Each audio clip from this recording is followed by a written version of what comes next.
A reading from the Gospel of Luke. On the way to Jerusalem, Jesus was going through the region between Samaria and Galilee. As he entered a village, 10 lepers approached him. Keeping their distance, they called out, saying, "Jesus, Master, have mercy on us." And when he saw them, he said to them, "Go and show yourselves to the priest." And as they went, they were made clean. Then one of them, when he saw that he was healed, turned back, praising God with a loud voice. He prostrated himself at Jesus' feet and thanked him, and he was a Samaritan. Then Jesus asked, "Were not 10 made clean? But the other 9, where are they? Was none of them found to return and give praise to God except this foreigner?" Then he said to him, "Get up and go on your way. Your faith has made you well." I feel for the other 9 people in this story that Jesus encounter with the 10 lepers.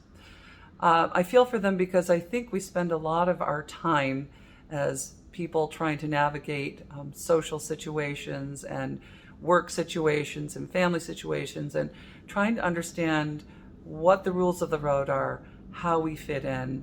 And for the most part, a lot of us like to do what is asked of us and expected of us in any particular given situation or institution. You'll notice that the 10 lepers, it says, they saw Jesus and from a distance they cried out to him.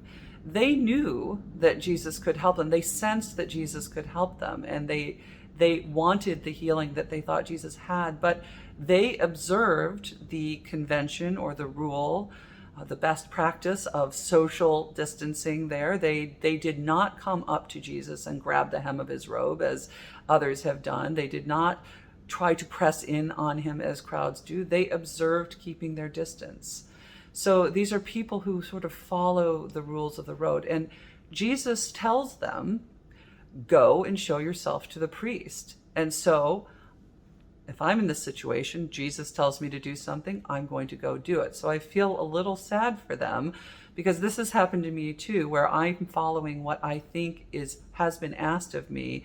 And someone comes along and says, "Well, of course that's what I asked, but in light of new information, you should have changed your mind and changed your course."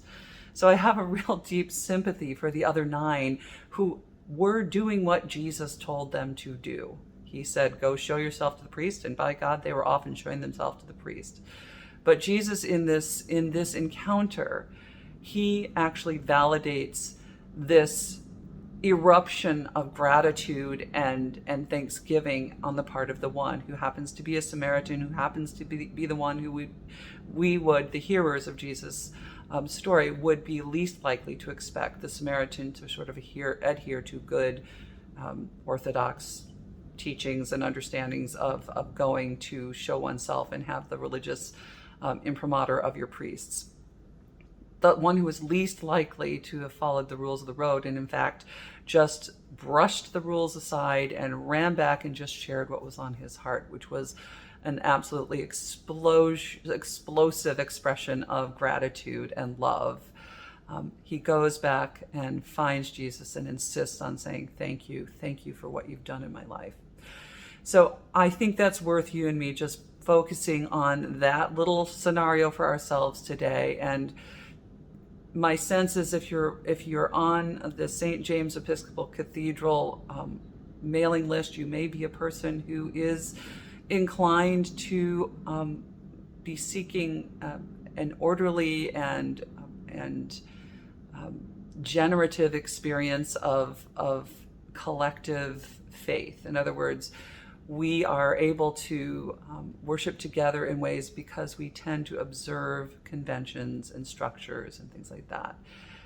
But what this story reminds us is at the heart of all that, while we order ourselves and we gather in ways that are predictable and we let one another know what is expected, we should always, like that 10th person in this story today, be open to having all that blown wide open and to not hem ourselves in too much, to understand that when God shows up in our life, it is okay to simply brush aside all that we believe is expected of us and to simply throw ourselves at the feet of the God who has graced us with this life, who has given us so much, and who continues to surprise us with God's grace. So may God be with you in surprising ways on this day. And may God bless you and God keep you this day and always. Amen.